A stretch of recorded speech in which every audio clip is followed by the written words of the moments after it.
اعوذ باللہ من الشیطان الرجیم بسم اللہ الرحمن الرحیم ان اللہ وملائکتہ یصلون علی النبی یا ایہا الذین آمنوا صلوا علیہ وسلموا تسلیما اللہم صلی علی سیدنا و نبینا و شفیعنا و مولانا محمد وعلی آل محمد وبارک وسلم۔ محترم خواتین و حضرات، السلام علیکم۔ پیام صبح کے ساتھ ایک بار پھر حاضر میں ہوں آپ کا میزبان انیق احمد۔ خواتین و حضرات، پیام صبح میں ہم نے قرآن کریم کی مختلف آیات کو سمجھنے کے لیے ایک طویل پروگرام ترتیب دیا ہے کہ منتخب آیات ہم لاتے ہیں سامنے اور اپنے عہد کے ایک جید عالم دین کو زحمت دیتے ہیں کہ وہ تشریف لائیں اور قرآن کریم کی ان آیات کے مطالب اور تفاسیر ہم تک منتقل کریں، علوم قرآنی ہم تک پہنچائیں۔ ہم بڑے شکر گزار رہتے ہیں اپنے معزز علماء کے کہ وہ تشریف لاتے ہیں اور قرآن کریم سے ہمیں قریب کر دیتے ہیں اور ایک ایک آیت کو بالکل واضح انداز میں ہم تک پہنچا دیتے ہیں۔ قرآن کریم کو سیکھنا، سمجھنا دراصل یہی محرک ہے پیام صبح کا۔ خواتین و حضرات، آج ہم سورہ نور کی آیت نمبر 54 پر بات کروائیں گے اپنے ملک کے ایک ممتاز عالم دین سے کہ اللہ کیا فرما رہا ہے۔ اللہ کی بات ہے، کہلوائی جا رہی ہے محمد مصطفیٰ احمد مجتبیٰ صلی اللہ علیہ وآلہ وسلم کے ذریعے کہ آپ فرما دیجئے کہ اللہ کی اطاعت کرو اور اللہ کے رسول صلی اللہ علیہ وآلہ وسلم کے تابع فرمان بن کر رہو۔ لیکن اگر تم منہ پھیرو گے نا تو سرکار دو عالم صلی اللہ علیہ وآلہ وسلم پر جس فرض کا بار رکھا گیا ہے بس اس کے وہ ذمہ دار ہیں، اور تم پر جس فرض کا بار رکھا گیا ہے تم اس کے ذمہ دار ہو۔ اللہ اکبر۔ اب یہاں پر جو الفاظ آئے ہیں وہ ہم ملا اور ہم ملتم کے آئے ہیں، تو یہ جو ایمان حاصل کرنا، دین قبول کرنا، اللہ کی اطاعت کرنا، اللہ کے رسول صلی اللہ علیہ وآلہ وسلم کی اطاعت کرنا، یہ ایک بار ہے، یہ ایک بوجھ ہے، ایک ذمہ داری ہے جسے ادا کرنا ہے۔ سرکار دو عالم صلی اللہ علیہ وآلہ وسلم پر جو یہ بار رکھا گیا، یعنی جو فرض عائد کیا گیا کہ اس پیغام کو، دعوت کو اللہ کی لوگوں تک پہنچا دو، وہ انہوں نے کر دیا۔ اللہ اکبر۔ اور شہادت بھی لے لی، گواہی بھی لے لی حجۃ الوداع کے موقع پر۔ حل بلغت، وہ ہم پروگرام میں بار بار لا چکے ہیں یہ بات۔ خواتین و حضرات، ہماری ذمہ داری کیا ہے؟ یہ ہم پر جو بوجھ ڈالا گیا ہے اس کے کیا معنی ہیں؟ اللہ فرما رہا ہے کہ تم رسول کی اطاعت کرو گے صلی اللہ علیہ وآلہ وسلم تو ہدایت پا جاؤ گے۔ اللہ اکبر۔ اطاعت کا نتیجہ یا اطاعت کا ثمر ہدایت ہے، اور اللہ کے رسول صلی اللہ علیہ وآلہ وسلم کی ذمہ داری اس سے زیادہ نہیں کہ وہ اللہ تعالیٰ کے احکامات کو صاف صاف انداز میں تم تک پہنچا دیں۔ خواتین و حضرات، یہ آیت نمبر 54 سورہ نور، اس حوالے سے گفتگو کریں گے محترم ڈاکٹر سرفراز احمد آوان صاحب۔ ڈاکٹر صاحب، آپ کا بڑا ممنون، بہت شکر گزار آپ کا کہ آپ تشریف لاتے رہتے ہیں ہمارے پروگرام میں اور ہم سب آپ سے سیکھتے رہتے ہیں۔ اللہ تعالیٰ آپ کو سلامت رکھے۔ خواتین و حضرات، سورہ نور اور آیت نمبر 54۔ اعوذ باللہ من الشیطان الرجیم بسم اللہ الرحمن الرحیم قل اطیعوا اللہ واطیعوا الرسول فَإِن تَوَلَّوْا فَإِنَّمَا عَلَيْهِ مَا حُمِّلَ وَعَلَيْكُمْ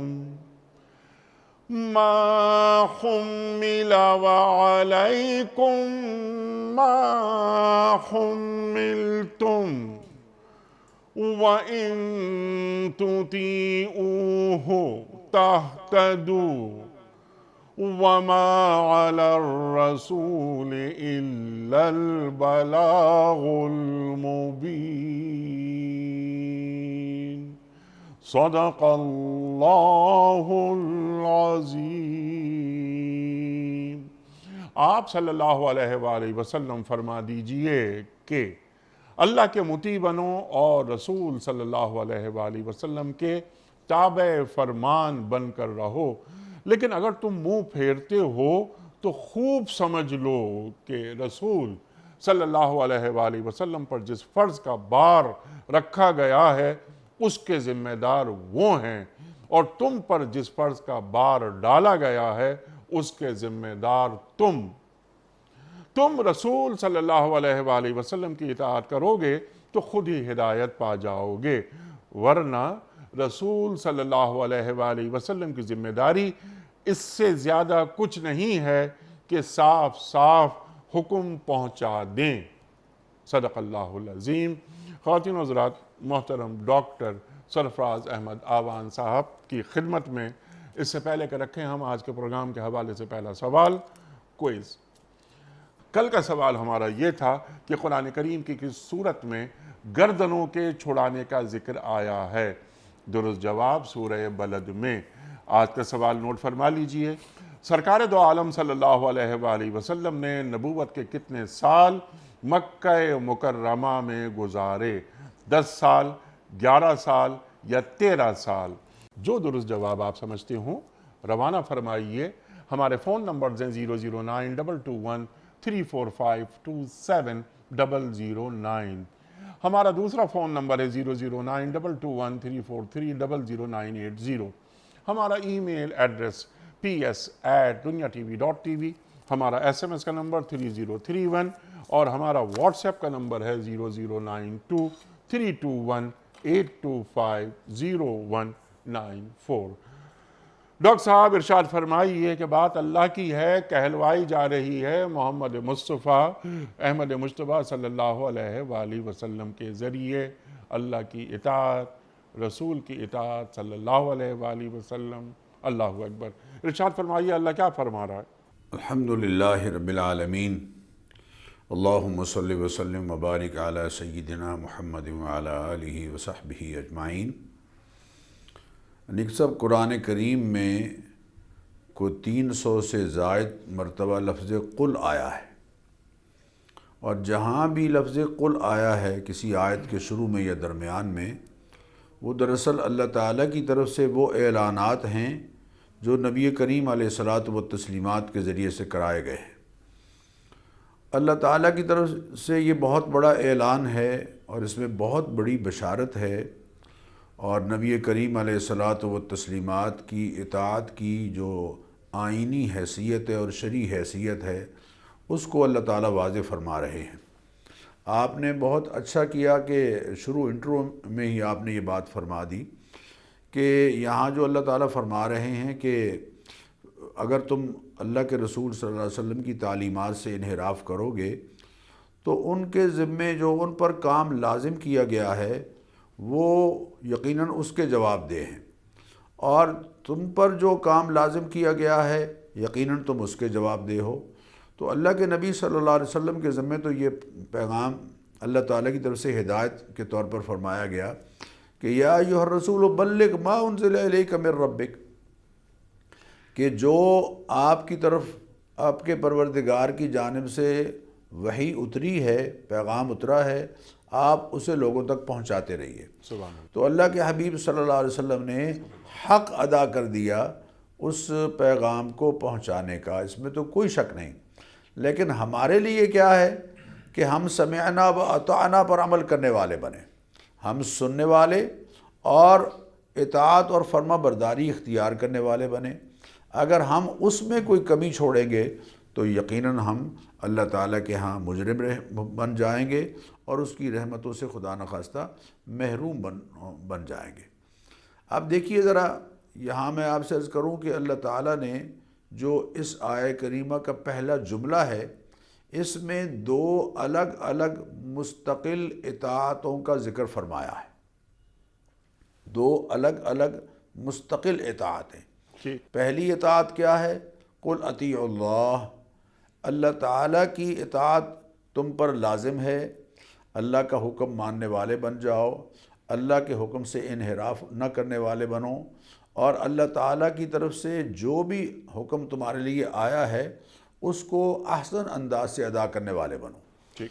اور دوسری مستقل غیر مشروط اطاعت باذن اللہ، وہ نبی کریم علیہ الصلاۃ والتسلیمات کی اطاعت ہے۔ صلی اللہ علیہ وسلم۔ اللہ تعالیٰ نے انبیاء علیہم الصلاۃ والتسلیمات کو مطاع قرار دیا ہے باذن ربہ۔ اللہ ارشاد ہے سورہ نساء میں، وما ارسلنا من رسول الا لیطاع باذن اللہ، ہم نے جتنے بھی رسول بھیجے ہیں وہ اللہ تعالیٰ کے حکم سے اور اللہ کی اجازت سے ان کا حق ہے کہ ان کی اطاعت کی جائے، ان کی فرما برداری اختیار کی جائے۔ انیک صاحب، منصب رسالت کے تحت آپ صلی اللہ علیہ وسلم کے جو امتیازات قرآن کریم میں بیان کیے گئے ہیں ان سب میں نبی اکرم صلی اللہ علیہ وسلم کی اطاعت لازمی ہے۔ ٹھیک۔ آپ صرف یہ جو کہا اس آیت کے آخر میں کہا گیا نا کہ ما علی الرسول الا البلاغ المبین، یہ اس آیت کی مناسبت سے کہا گیا ہے کہ دیکھو کہیں یہ نہ سمجھنا کہ تمہاری بدعملیاں اس کا بوجھ اللہ کے حبیب صلی اللہ علیہ وسلم پر پڑ جائے گا۔ نہیں نہیں، ان کا کام تو پہنچانا ہے، وہ اپنی ذمہ داری ادا کر رہے ہیں، لیکن کیا قرآن کریم نے یہی منصب حضور اکرم صلی اللہ علیہ وسلم کا بیان فرمایا ہے؟ آپ کے منصب رسالت کے تحت جو آپ کے امتیازات ہیں وہ قرآن کریم نے الگ الگ بیان نہیں کیے؟ ایسی بات نہیں ہے، قرآن کریم نے الگ الگ بیان کیے ہیں۔ مثلا میں درخواست کروں گا ناظرین سے کہ اس پر توجہ دیں کہ اللہ تعالیٰ نے قرآن کریم میں آپ صلی اللہ علیہ وسلم کو حکم اور فیصل قرار دیا ہے، اور یہ فرمایا ہے کہ فلا وربک لا یؤمنون، آپ کے رب کی قسم ہے یہ اس وقت تک صاحبان ایمان نہیں ہو سکتے، ان کا ایمان معتبر نہیں ہوگا حتی یحکموک فیما شجر بینہم، جب تک کہ اپنے جھگڑوں میں آپ کو حکم نہ مانے، آپ کو فیصل نہ مانے، آپ کی شریعت کو، آپ کے لائے ہوئے دین کو، آپ کی تعلیمات کو، آپ کی ہدایات کو، آپ کے تاریخی فیصلوں کو جب تک پیش نظر نہیں رکھتے، عدالتیں ان کی ایک سال جو فیصلہ کرتی ہیں اگلے سال وہی سارے فیصلے جلد میں بند ہو کر چھپ کر قانون بن جاتے ہیں، جبکہ اس سے پہلے اے حبیب ہم نے آپ کو حکم اور فیصل مانا ہے۔ جب تک اپنے جھگڑوں میں آپ کو حکم فیصل نہیں مانیں گے، آپ کی شریعت کو بنیاد نہیں بنائیں گے فیصلوں میں، آپ کے فیصلوں کو اہمیت نہیں دیں گے، تو پھر کیا ہوگا؟ فلا وربک لا یؤمنون، ہمارے نزدیک ان کا ایمان جو ہے وہ قابل اعتبار نہیں ہوگا۔ اور پھر فرمایا ثم لا یجدوا فی انفسہم حرجا مما قضیت ویسلموا تسلیما، دل میں کسی طرح کی تنگی نہ لائیں کہ جی اللہ کے رسول تو وراثت میں بیٹیوں کو بھی حصہ دے رہے ہیں، اللہ کے رسول تو بہنوں کو بھی حصہ دے رہے ہیں، تو ہمارے معاشرے میں ایسا نہیں ہوتا، ہم ہندوانہ کلچر سے متاثر ہیں، ہم نے بس جہیز دے دیا ہے اپنی بیٹیوں کو اور اپنی بہنوں کو اور ان کی شادیاں کر دی ہیں، داج جو ہے وہ ہم نے دے کے ان کو بالکل فارغ کر دیا ہے۔ آپ کہتے ہیں کہ اللہ کے رسول کا فیصلہ مانیں، اللہ کے حبیب صلی اللہ علیہ وسلم لا وصیت لوارث، وارث کے حق میں وصیت قبول نہیں کر رہے، وصیت کی اجازت نہیں دے رہے، اور آپ اپنا مکان زندگی میں بیٹے کے نام لگا کے وصیت لکھ کے جا رہے ہیں کہ یہ میرے بعد میرے بیٹے کا ہوگا، میری زمین میرے بیٹوں کی ہوگی، اور بیٹیوں کو محروم کر رہے ہو۔ او جی، زمین غیروں کے پاس نہیں جانی چاہیے، بندہ خدا تو نے بیٹی جب ان کو دے دی ہے تو پھر زمین کو تو اپنی بیٹی سے زیادہ قیمتی سمجھتا ہے۔ ثم لا یجدوا فی انفسہم حرجا مما قضیت، جو آپ فیصلے کریں پھر ان کے دل میں کسی طرح کی کوئی تنگی نہیں ہونی چاہیے، ویسلموا تسلیما، اور اچھی طرح سے اس کو ماننے والے بن جائیں۔ بلکہ انیک صاحب سورہ احزاب کی آیت ہمارے کان کھولتی ہے، ما کان لمؤمن ولا مؤمنۃ اذا قضى الله ورسوله امرا ان يكون لهم الخيرة من امرهم، جو کسی مومن مرد اور عورت کے لیے اس بات کا اختیار نہیں ہے کہ جو فیصلہ اللہ اور اس کا رسول کر دیں اس کے بعد اپنی رائے الگ سے اس فیصلے میں مسلط کرنے والے ہوں۔ اللہ ما کان لمؤمن ولا مؤمنۃ اذا قضى اللہ ورسولہ امرا، کسی بھی مومن مرد اور کسی بھی مومن عورت کے لیے اس بات کی گنجائش نہیں ہے کہ اللہ کا فیصلہ آ جائے، اللہ کے رسول کا فیصلہ آ جائے تو پھر وہ اپنا کوئی اختیار باقی رکھیں۔ نہیں، اگر وہ صاحبان ایمان ہیں تو ان کو فوراً ماننا ہوگا۔ اسی طرح انیق صاحب نبی کریم علیہ الصلاۃ والتسلیمات کی ایک اور جو حیثیت اللہ نے قرآن کریم میں بیان فرمائی، وہ آپ کا خاتم النبیین ہونا ہے۔ ما کان محمد ابا احد من رجالکم ولکن رسول اللہ وخاتم النبیین، ہم اس حیثیت کو ماننے والے بن جائیں۔ اللہ کے حبیب فرما رہے ہیں انا خاتم النبیین لا نبی بعدی، میں آخری نبی ہوں، میرے بعد اب کوئی اور نبوت اور رسالت کا دعویٰ اگر کرے گا بھی تو وہ یقیناً جھوٹا ہوگا۔ ثلاثون کذابون دجالون کلہم یزعم انہ نبی اللہ، وہ دعویٰ کریں گے کہ وہ اللہ کے نبی ہیں، وہ کبھی تشریعی نبی، کبھی بروزی نبی، کبھی ذلی نبی کا نام دے کے، کبھی امتی نبی کا نام دے کے خود دعویٰ کریں گے اور اس دائرے میں داخل ہونے کی کوشش کریں گے۔ خبردار، یہ محل ایک ہی اینٹ رہ گئی تھی، اب وہ اینٹ محمد الرسول اللہ صلی اللہ علیہ وسلم کی صورت میں لگ گئی ہے، اب یہ محل مکمل ہو گیا ہے۔ اسی طرح نبی کریم علیہ الصلاۃ والتسلیمات کو اللہ نے قرآن کریم میں متبوع قرار دیا ہے۔ متبوع یعنی جس کی اتباع ہوگی۔ اللہ کی انیق سب ہم اتباع نہیں کر سکتے، اللہ کی اطاعت کریں گے، اللہ کی اتباع نہیں کر سکتے۔ اللہ تو کریٹر ہے، اللہ تو پیدا کرنے والا ہے، اللہ تو پہاڑ اور سمندر اور دریا اور اللہ اکبر کائنات میں پھیلی ہوئی تمام مخلوق یہ اللہ تعالیٰ کی پیدا کردہ ہے، تو ہم اتباع نہیں کر سکتے۔ اتباع نبی کریم علیہ الصلاۃ والتسلیمات کی کریں گے۔ فآمنوا، سورہ اعراف میں ہے، فآمنوا باللہ ورسولہ النبی الامی الذی یؤمن باللہ وکلماتہ واتبعوہ لعلکم تہتدون۔ اس نبی امی کی پیروی کرو گے اگر تم تو ہدایت پاؤ گے۔ گویا ہدایت سمٹ کر نبی اکرم صلی اللہ علیہ وسلم کی اتباع میں آ گئی ہے۔ اسی طرح ایک بہت اہم بات جو میں آپ سے عرض کروں وہ یہ کہ نبی کریم علیہ الصلاۃ والتسلیمات اس قرآن کریم کے مفسر اول ہیں۔ جیسے ہم انیق صاحب قرآن کریم کے بارے میں یہ عقیدہ رکھتے ہیں کہ یہ سچی کتاب ہے، یہ ہمیں کس نے بتایا ہے؟ نبی اکرم صلی اللہ علیہ وسلم نے بتایا ہے۔ نبی اکرم صلی اللہ تعالی علیہ وسلم نے الفاظ قرآنی ہم تک پہنچائے ہیں، تو قرآن کی جو مراد ہے وہ بھی نبی اکرم صلی اللہ علیہ وسلم نے جو بتائی ہے وہی ہمارے ہاں معتبر ہوگی، اس لیے کہ اللہ تعالیٰ نے حضور اکرم صلی اللہ علیہ وسلم کو مفسر اول قرار دیا ہے۔ فرمایا وَأَنزَلْنَا إِلَيْكَ الذِّكْرَ، اے حبیب ہم نے آپ کی طرف قرآن اتارا ہے، لِتُبَيِّنَ لِلنَّاسِ مَا نُزِّلَ إِلَيْهِمْ، تاکہ آپ تشریح کریں ان احکام کی جو اتارے گئے ہیں آپ کی طرف۔ وَأَنزَلْنَا إِلَيْكَ وَمَا أَنزَلْنَا عَلَيْكَ الْكِتَابَ إِلَّا لِتُبَيِّنَ لَهُمُ الَّذِي اخْتَلَفُوا فِيهِ، اے حبیب ہم نے آپ کی طرف کتاب اتاری ہی اس لیے ہے تاکہ آپ جن مسائل میں یہ لوگ اختلاف کرتے ہیں اور مختلف آراء رکھتے ہیں ان میں حقیقی رائے ان کے سامنے رکھیں اور فیصلہ کریں۔ تو گویا نبی اکرم صلی اللہ علیہ وسلم کو متبوع ماننا، آپ کو مطاع ماننا، آپ کو حکم ماننا، آپ کو فیصل ماننا، آپ کو خاتم النبیین ماننا اور آپ صلی اللہ علیہ وسلم کو مفسر اول مان کر آپ کی تفسیر کو ترجیح اول کے طور پر ماننا، اور آپ کی تعلیمات کے خلاف اگر کوئی تفسیر ہو رہی ہے تو اس سے اپنے آپ کو بچانا، یہ اس آیت میں اللہ ہمیں سمجھا رہے ہیں۔ سبحان اللہ، سبحان اللہ، سبحان اللہ، سبحان اللہ۔ اور سرکار دو عالم صلی اللہ علیہ وآلہ وسلم کا مقام، مرتبہ اور منصب وہ بھی واضح ہو رہا ہے۔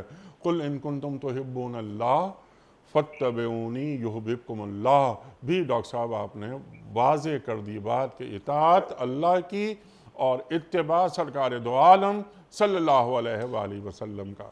ڈاکٹر صاحب آپ نے دوران گفتگو ایک بات یہ فرمائی تھی کہ دو مستقل اطاعتیں ہیں، ایک اللہ کی اور ایک رسول صلی اللہ علیہ وآلہ وسلم کی۔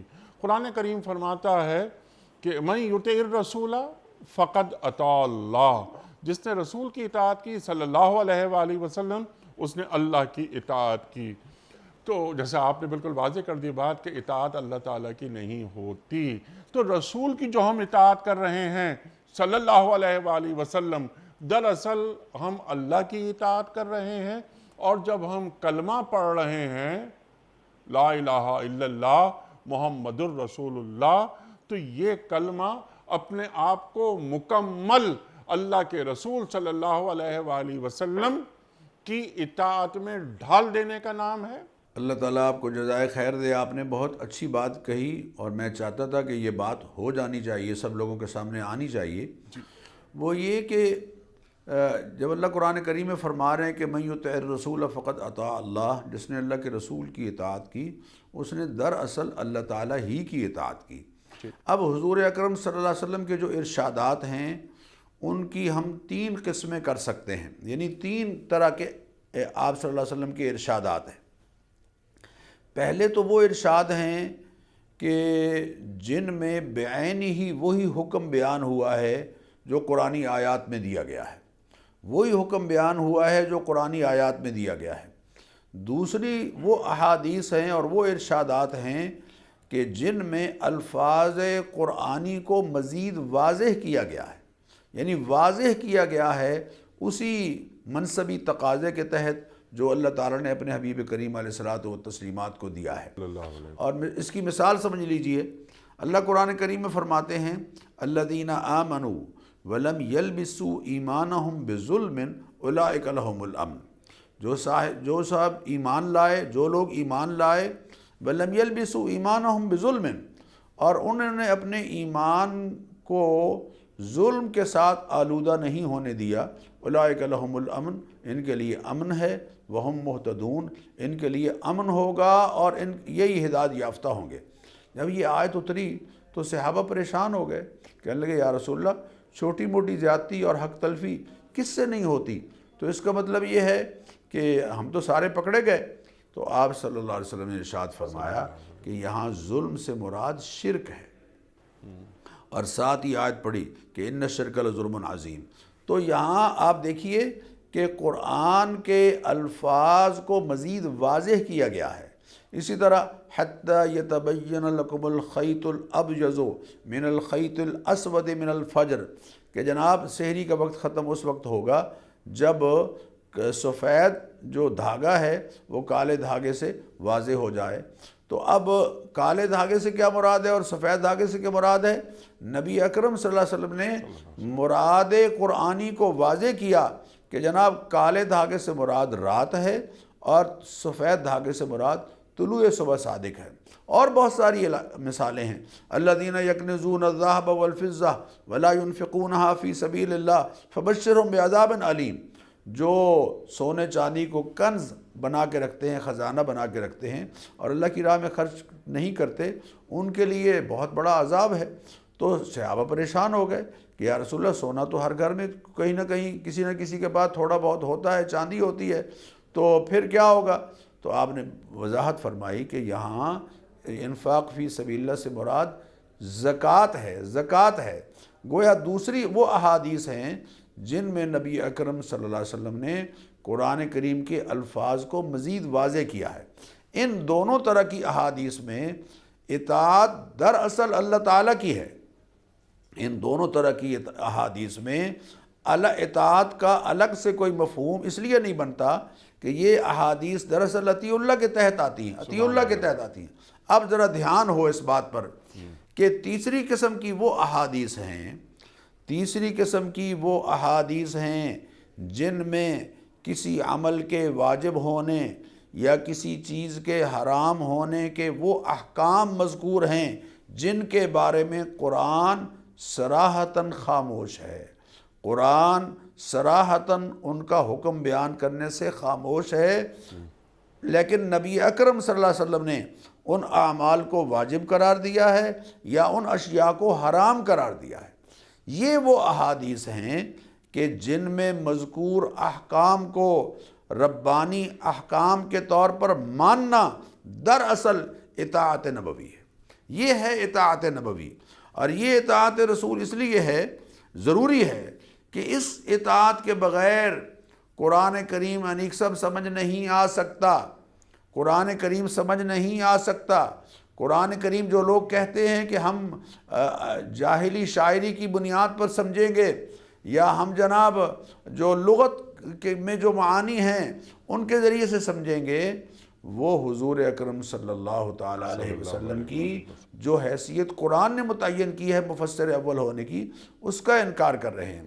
اللہ تعالیٰ نے ہر جگہ، اللہ نے قرآن یعنی 40 سے زائد مقامات انیک صاحب ایسے ہیں جن میں اطاعت رسول کا اللہ تعالیٰ نے حکم دیا ہے، بلکہ اس اطاعت کے بارے میں فرمایا من یطع الرسول فقد اطاع اللہ ومن یطع اللہ ورسولہ فقد فاز فوزا عظیما۔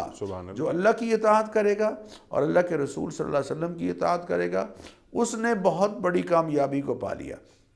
بلکہ یہی سورہ نور جس کا آج ہم الحمدللہ آیت نمبر 54 پڑھ رہے ہیں، آیت نمبر 56 میں فرمایا وَأَقِيمُوا الصَّلَاةَ وَآتُوا الزَّكَاةَ وَأَطِيعُوا الرَّسُولَ لَعَلَّكُمْ تُرْحَمُونَ۔ اکیلے رسول صلی اللہ علیہ وسلم کی اطاعت کا ذکر قرآن کریم میں یہاں آ رہا ہے، بلکہ اس اطاعت کو قرآن کریم میں 15 دفعہ الگ الگ ذکر فرمایا، اور تمام انبیاء علیہم الصلاۃ والتسلیمات نے اپنی امتوں کو اپنے وقت کے نبی کی اطاعت کا حکم دیا ہے۔ آپ دیکھیں سورہ شعراء میں حضرت نوح علیہ السلام کہہ رہے ہیں انی لکم رسول امین فاتقوا اللہ واطیعون۔ حضرت ہود علیہ السلام کہہ رہے ہیں کہ انی لکم رسول امین فاتقوا اللہ واطیعون۔ پھر حضرت شعیب علیہ السلام کا ذکر ہے، حضرت صالح علیہ السلام کا ذکر ہے، حضرت لوط علیہ السلام کا ذکر ہے۔ ہر نبی یہ کہہ رہے ہیں کہ انی رسول امین، میں امانت دار رسول ہوں، فاتقوا اللہ واطیعون، اللہ سے ڈرتے رہو اور میری مان کر چلو۔ تو چونکہ سارے کا سارا دین انیک صاحب نبی اکرم صلی اللہ علیہ وسلم کی وساطت سے آیا ہے، اللہ کا کلام بھی وہی ہے جس کو نبی اکرم صلی اللہ علیہ وسلم بتائیں کہ اللہ کا کلام ہے۔ قرآن کریم کے الفاظ میں ہم نے اب پر اعتماد کیا ہے، تو مراد قرآنی میں بھی ہم حضور پر اعتماد کریں گے۔ اگر ایسا نہیں کریں گے تو پھر ہم قرآن نہیں سمجھ سکتے۔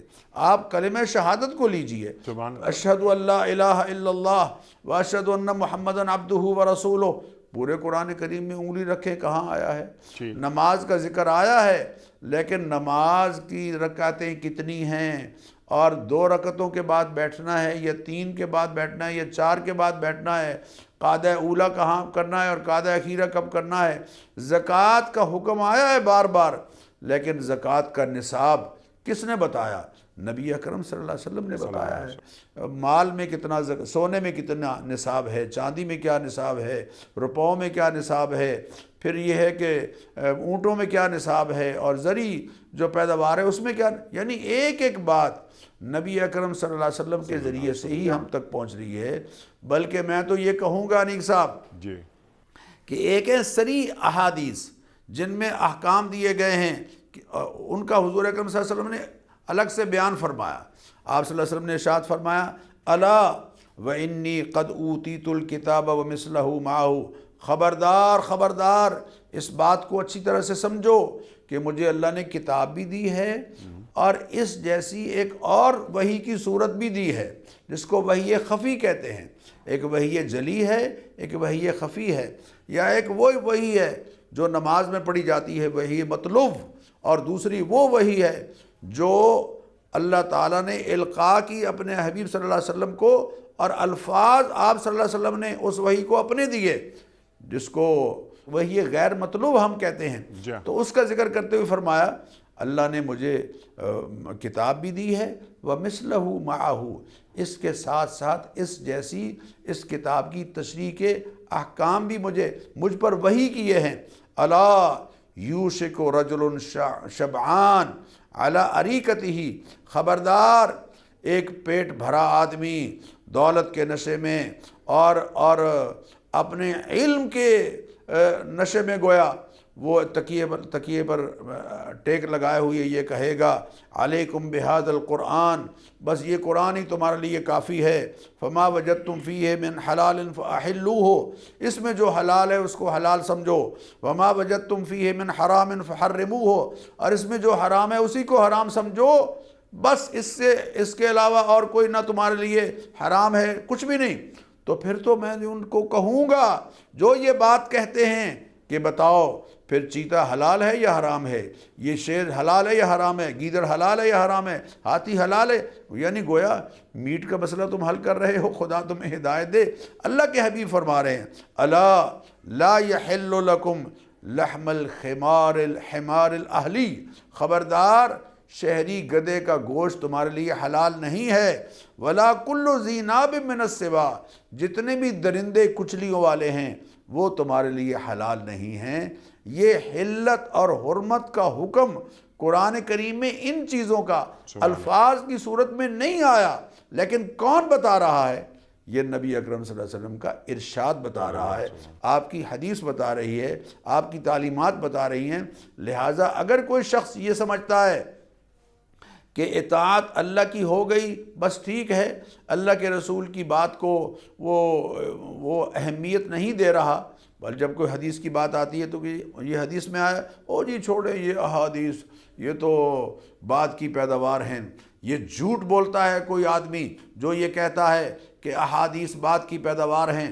نبی اکرم صلی اللہ علیہ وسلم کے زمانے مبارک میں، آپ کی حیات طیبہ میں صحابہ احادیث لکھتے رہے، کتابت حدیث اور جمع احادیث یہ دور نبوی میں ہی ہوتی رہی۔ آپ دیکھ لیجئے خطبہ فتح مکہ، ابو شاہ یمنی جو ہیں ان کو نبی اکرم صلی اللہ علیہ وسلم نے خود لکھوایا تھا، اکتبوا لابی شاہ، صحیفہ عمر بن حزم ہے، وثیقہ جوہینہ ہے، صحیفہ وائل بن حجر ہے، صحیفہ اہل یمن ہے۔ ڈاکٹر حمید اللہ صاحب اللہ ان کی مغفرت فرمائے، 281 خطوط اور دستاویزات انہوں نے حضور اکرم صلی اللہ علیہ وسلم کی جمع کی ہیں۔ صحیفہ صادقہ ہے، صحیفہ ابو ہریرہ ہے، صحیفہ انس بن مالک ہے، صحیفہ عبداللہ بن عباس اور بہت سارے، یہ ساری کی ساری، ہاں بالکل آپ نے صحیح فرمایا، یہ ساری کی ساری احادیث یہ لکھی جاتی رہیں۔ ایک ہے تدوین حدیث، ایک ہے جمع حدیث اور کتابت حدیث، ان دونوں میں فرق ہے، یعنی جو لوگ مستشرقین اورنٹیلزم کے پروپیگنڈے کا شکار ہو کر حدیث کی حجیت کو، حدیث کی تشریعی حیثیت کو اور نبی اکرم صلی اللہ علیہ وسلم کی تعلیمات سنت کی آئینی حیثیت کو مجروح کرتے ہیں، انہوں نے انسائکلوپیڈیا آف برٹانیکا میں ایک مقالہ پڑھ لیا ہے اور اس میں یہ لکھا ہے کہ 200 سال بعد حدیثیں جمع ہوئیں۔ غلط ہے یہ بات، حدیثیں جمع دور نبوی میں ہی ہوئیں، کتابت حدیث دور نبوی میں ہوئی ہے۔ تدوین حدیث یعنی بستیوں سے شہروں میں اور شہروں سے مرکزوں میں اور مرکزوں سے پھر کتابت میں ایک کتاب کی 2 جلدوں میں جمع، یہ الگ دور بعد میں ہوا ہے، اور یہ 1 ہجری سے 100 ہجری اور 100 ہجری سے 200 ہجری اور 300 ہجری تک یہ کام جاری رہا۔ آج الحمدللہ امت کو یہ اعزاز حاصل ہے کہ تمام موضوعات، گھڑی ہوئی باتیں وہ الگ کر دی گئی جو احادیث حضور اکرم صلی اللہ علیہ وسلم کی طرف منسوب کر دی گئی ہیں، تمام صحیح احادیث الگ کر دی گئی، تمام جو حضور اکرم صلی اللہ علیہ وسلم کی طرف منسوب کلمات ہیں جو اللہ نے فرمائے ہیں، اللہ نے جو فرمائے ہیں احادیث قدسیہ، ان کو الگ کر دیا گیا ہے، اور اس قدر نکھر کر یہ سارا سرمایہ آ گیا ہے۔ 58 کے قریب علوم علماء نے ایجاد کیے اور احادیث کی اقسام بیان کر کے اب بالکل نکھر کر یہ چیز سامنے آ گئی ہے۔ اس لیے کوئی آدمی یہ جو کہتا ہے کہ جناب بس ہمارے لیے قرآن کافی ہے، حدیث کو ہم حیثیت نہیں دیتے، وہ غلط کہہ رہا ہے۔ کیوں؟ اس لیے کہ اسی آیت میں فرمایا وَإِن تُطِيعُوهُ تَهْتَدُوا، اگر اللہ کے رسول کی اطاعت کرو گے تو ہدایت پاؤ گے۔ یہاں ہدایت سمٹ کر انیق صاحب، یعنی یہ ضمیر جو ہے نا تُطِيعُوهُمَا نہیں ہے، وَإِن تُطِيعُوهُ، اگر ان کی اطاعت کرو گے یعنی اللہ کے رسول کی بات مانو گے، ان کے ارشادات کو پیش نظر رکھو گے، ان کے ارشادات کو وہ حیثیت دو گے جو اللہ بتا رہا ہے، تو تم ہدایت پاؤ گے۔ اگر ان کی اطاعت کی بات کو تم نے ایک طرف رکھ دیا تو پھر ہدایت سے تم محروم رہو۔ سبحان اللہ، اتنی تفصیلی گفتگو آپ نے فرما دی، اب اس پہ کیا عرض کیا جائے، لیکن وہ جو آپ نے بات فرمائی سے حدیث کی حجیت، حدیث حجت ہے۔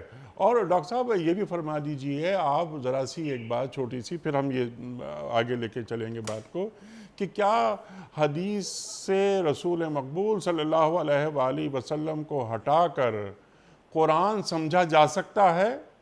ناممکن ہے صاحب، میں ناممکن ہے، میں یہ آپ سے عرض کروں، ایک ہے نبی اکرم صلی اللہ علیہ وسلم کا صراحتاً ارشاد فرما دینا، ایک ہے آپ کا اجتہاد۔ نبی اکرم صلی اللہ علیہ وسلم کا تو اجتہاد بھی حجت ہے اور پوری امت کا اس پر اتفاق ہے۔ دیکھیے اللہ تعالیٰ نے چوتھے پارے کے آخر میں محرمات کا ذکر فرمایا، یعنی ان خواتین کا ذکر فرمایا ہے کہ جن کے ساتھ نکاح حرام ہے۔ بلکہ میں تو اپنے سامعین سے یہ عرض کرتا ہوں کہ اپنے بچوں کو، جو نئی نسل ہے، بیٹیاں بیٹے، ان کو خدا را یہ محرمات کے بارے میں سمجھائیے کہ کن کے ساتھ تمہارا رشتہ حرام ہے، کن کے ساتھ تمہارا سیکچول تعلق جو ہے وہ حرام ہے، کن کو سیکچول نیت سے چھونا تک حرام ہے، حرام ہے۔ اللہ اکبر، اللہ، حرمت مصاہرت کی کیفیت۔ بہرحال چوتھے پارے کے بالکل آخری رکوع میں لا تنکحوا ما نکح آباؤکم، جن عورتوں سے تمہارے والدین باپ نے نکاح کیا ہے، خبردار ان کو کبھی بھی تم نکاح میں نہیں لا سکتے، باپ چاہے مر جائے یا طلاق دے دے وہ تمہارے نکاح میں نہیں آ سکتی۔ حرمت علیکم امہاتکم، مائیں، نانیاں، دادیاں، وبناتکم، بیٹیاں، نواسیاں نیچے تک، وبناتکم واخواتکم، بہنیں، چاہے وہ حقیقی بہنیں ہوں، چاہے وہ اخیافی یا علاتی بہنیں ہوں، یعنی ماں جائی ہوں یا باپ ایک ہو، اخواتکم وعماتکم، اور تمہاری پھوپھیاں، وخالاتکم، تمہاری خالائیں، وبنات الاخ، بھائی کی بیٹیاں، وبنات الاخت، اور بہن کی بیٹیاں، یہ وامہاتکم اللاتی ارضعنکم، اور وہ مائیں جن کا تم نے دودھ پیا ہے، رضاعی مائیں، وامہاتکم اللاتی ارضعنکم واخواتکم من الرضاعۃ، اور تمہاری رضاعی بہنیں، اللہ، وامہات نسائکم، تمہاری ساسیں، یعنی اللہ اکبر، یعنی، اور آخر میں یہ کہا کہ وَأَن تَجْمَعُوا بَيْنَ الْأُخْتَيْن، دو بہنوں کو بیک وقت نکاح میں جمع نہیں کر سکتے۔ یہ آیت جب اتری تو نبی اکرم صلی اللہ علیہ وسلم نے اس حکم پر قیاس کیا اجتہاد کرتے ہوئے، اور فرمایا کہ رشتوں کی حرمت جیسے پامال نہ ہو کہ دو بہنیں ایک نکاح میں آئیں، ویسے ہی خالہ اور بھانجی، سگی خالہ اور بھانجی، سگی بھانجی ایک نکاح میں جمع نہ ہوں، اور سگی پھوپھی اور بھتیجی ایک نکاح میں جمع نہ ہوں۔ اب پورا قرآن کریم کھول جائیے، کسی مقام پر بھی آپ کو یہ حکم نہیں ملے گا کہ بھانجی اور خالہ ایک نکاح میں جمع نہیں ہو سکتی، پھوپھی اور بھتیجی ایک نکاح میں جمع نہیں ہو سکتی۔ لیکن الحمدللہ کہ آج تک امت کا اس پر اجماع ہے کہ نبی اکرم صلی اللہ علیہ وسلم نے جو اجتہاد کیا ہے وہ بالکل درست ہے، اور اس کی وہی حیثیت ہے جو دیگر صریح احکام کی اللہ تعالیٰ نے بیان فرمائی ہے۔ وہی حرمت یہاں بھی ہوگی جو اور دوسرے رشتوں میں بیان ہوئی ہے۔ تو اس لیے ہم تو قرآن کریم سمجھ نہیں سکتے، ہم ناممکن ہے، انیک صاحب، ناممکن ہے۔ قرآن کریم سینکڑوں مقامات ایسے ہیں کہ مثال کے طور پر آپ صلی اللہ علیہ وسلم نے قرآن کے مطلق کو مقید کیا ہے۔ مثلا اللہ تعالیٰ نے ارشاد فرمایا السارق والسارقۃ فاقطعوا ایدیہما، جو کسی محفوظ مال کو چوری کرتا ہے، مرد ہے یا عورت ہے، اس کا ہاتھ کاٹ دو۔ تو ہاتھ کا اطلاق تو انگلیوں سے لے کے کندھے تک ہوتا ہے، لیکن آپ صلی اللہ علیہ وسلم نے بتایا کہ یہ ہاتھ جو ہے وہ مجرم کا وہ یہاں سے گٹے سے کاٹا جائے گا، نہ کہ پورا ہاتھ کاٹا جائے گا۔ یہ ایک طرح سے مقید کیا ہے، اور بہت ساری مثالیں ہیں۔ تو قرآن کریم بغیر نبی اکرم صلی اللہ علیہ وسلم کے ارشادات کے نہیں سمجھ آ سکتا۔ جہاں تبیان لکل شے کہا گیا نا، تبیان لکل شے، کہ قرآن تبیان لکل شے ہے، ہر چیز کو واضح کرنے والا ہے، وہاں اصول و ضوابط کا بیان ہے۔ قرآن اصولوں کو بیان کرنے والی کتاب، قرآن قواعد کو بیان کرنے والی کتاب، لیکن ان اصولوں کی جزئیات اور ان مختصر اور مجمل کی تشریح اور تفسیر یہ احادیث کے ذریعے سے ہی ممکن ہے۔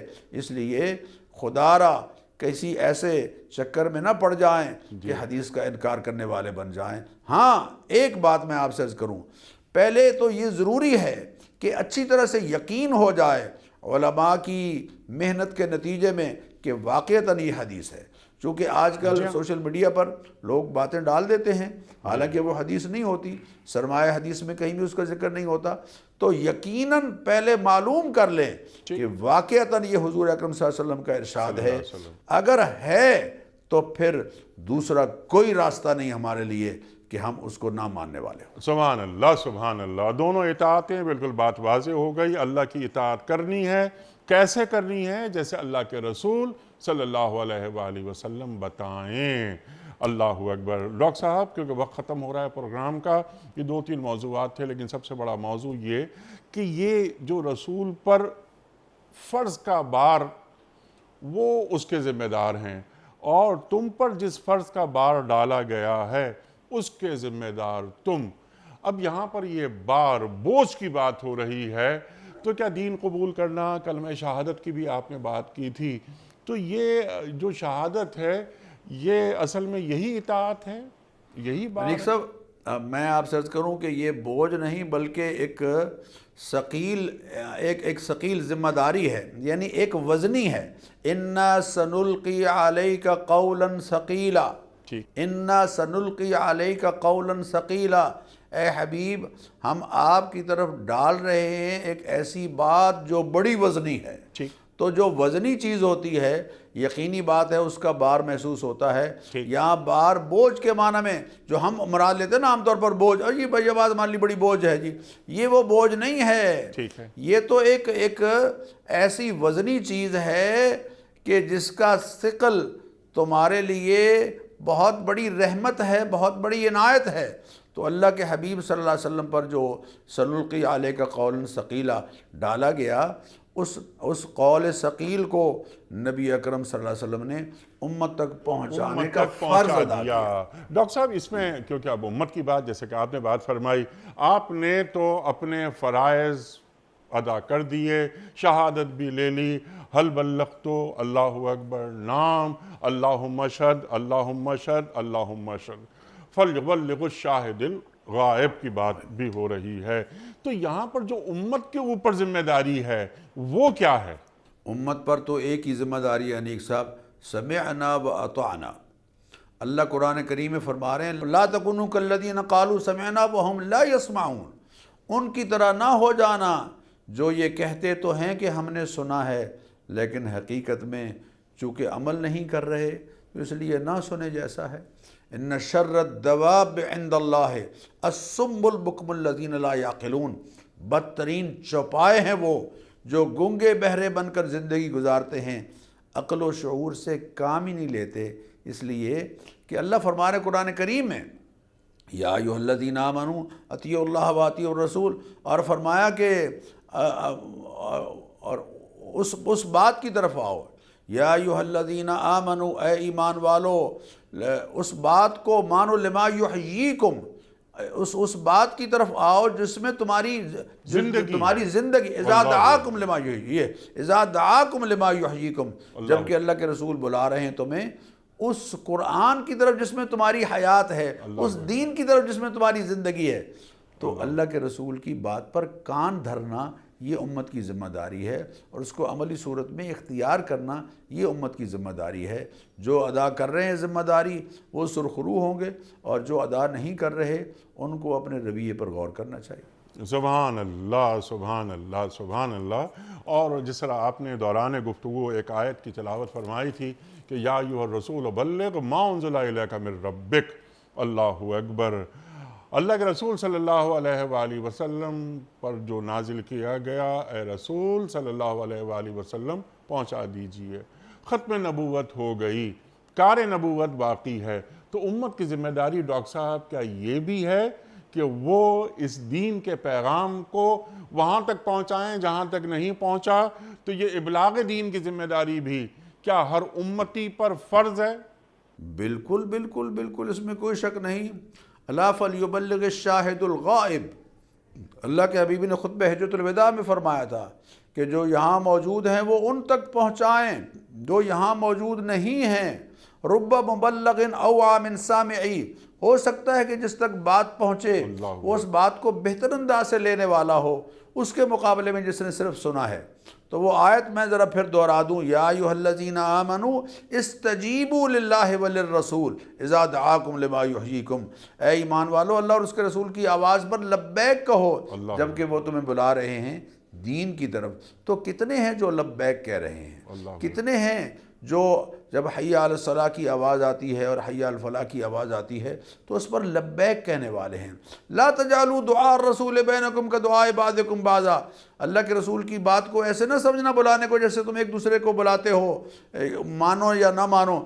فَلْيَحْذَرِ الَّذِينَ يُخَالِفُونَ عَنْ أَمْرِهِ، اللہ کے رسول کے حکم کو اور ان کی بات کو کی مخالفت کرنے سے باز آ جاؤ۔ فَلْيَحْذَرِ الَّذِينَ يُخَالِفُونَ عَنْ أَمْرِهِ أَن تُصِيبَهُمْ فِتْنَةٌ، ڈریں وہ لوگ جو رسول کی بات کی مخالفت کر رہے ہیں کہ ان پر کوئی مصیبت آ جائے، او یصیبہم عذاب علیم، یا دردناک عذاب ان پر آ جائے۔ تو ہم اللہ کے رسول کی بات اگر نہیں مان رہے تو ہمیں اس آیت پر غور کرنا چاہیے۔ فَلْيَحْذَرِ الَّذِينَ يُخَالِفُونَ عَنْ أَمْرِهِ أَن تُصِيبَهُمْ فِتْنَةٌ أَوْ يُصِيبَهُمْ عَذَابٌ عَلِيمٌ۔ ڈاکٹر صاحب بہت ساری گفتگو مزید ہو سکتی ہے لیکن وقت یہاں مکمل ہوا ہمارے آج کے پروگرام کا۔ اللہ اکبر، اللہ اکبر، اطاعت رسول کریم صلی اللہ علیہ وآلہ وسلم دراصل اطاعت الہی ہے۔ ڈاکٹر صاحب نے تفصیلاً گفتگو فرما دی اور کس کس طرح ہمیں اطاعت کرنی ہے سرکار دو عالم صلی اللہ علیہ وآلہ وسلم کے فرمودات، یعنی حدیث رسول مقبول صلی اللہ علیہ وآلہ وسلم، وہ بھی حجت ہے ہم پر۔ ڈاکٹر صاحب نے ایک ایک نقطہ بالکل واضح کر دیا۔ ڈاکٹر صاحب آپ کا پھر شکریہ ادا کرتا ہوں کہ آپ تشریف لائے اور حسب روایت آج بھی ہم نے آپ سے بہت سیکھا۔ خواتین و حضرات، وقت مکمل ہوا ہمارے پروگرام کا کوئز۔ کل کا سوال ہمارا یہ تھا کہ قرآن کریم کی کس صورت میں گردنوں کے چھڑانے کا ذکر آیا ہے؟ درست جواب سورہ بلد میں۔ آج کا سوال نوٹ فرما لیجئے۔ سرکار دو عالم صلی اللہ علیہ وآلہ وسلم نے نبوت کے کتنے سال مکہ مکرمہ میں گزارے؟ 10 سال، 11 سال یا 13 سال؟ جو درست جواب آپ سمجھتے ہوں روانہ فرمائیے۔ ہمارے فون نمبرز ہیں 0092213452709۔ ہمارا دوسرا فون نمبر ہے 0092223400980۔ ہمارا ای میل ایڈریس ps@duniatv.tv، ہمارا SMS کا نمبر 3031 اور ہمارا واٹس ایپ کا نمبر ہے 00923258250194۔ خواتین و حضرات، وقت قرآن اندازی کا کراچی میں کوئی مہمان نہیں ہے تو یہ ذمہ داری میں ادا کر رہا ہوں۔ آج کے جو ونر ہیں ان کا نام ہے محمد ریان اور تعلق ہے ان کا کراچی سے۔ محمد ریان، تعلق کراچی سے، آپ کی خدمت میں دنیا ٹی وی کی جانب سے دینی کتب پر مشتمل یہ گفٹ ہیمپر ہم آپ کے گھر بذریعہ کوریئر روانہ کر رہے ہیں۔ آپ کو بہت بہت مبارک ہو۔ اختتام ہوتا ہے پیام صبح کا روزانہ ایک قول پر، اور وہ قول ہوتا ہے صاحب نہج البلاغہ امیر المومنین حضرت علی مرتضیٰ کرم اللہ وجہہ کا۔ آپ فرماتے ہیں کہ ضرورت سے زیادہ جمع کرنا دوسروں کے خزانچی ہونے کے مترادف ہے۔ اللہ اکبر۔ ضرورت سے زیادہ جمع کرنا دوسروں کے خزانچی ہونے کے مترادف ہے۔ اللہ اکبر۔ اپنے میزبان انیق احمد کو کل تک کے لیے اجازت دیجیے۔ خدا حافظ۔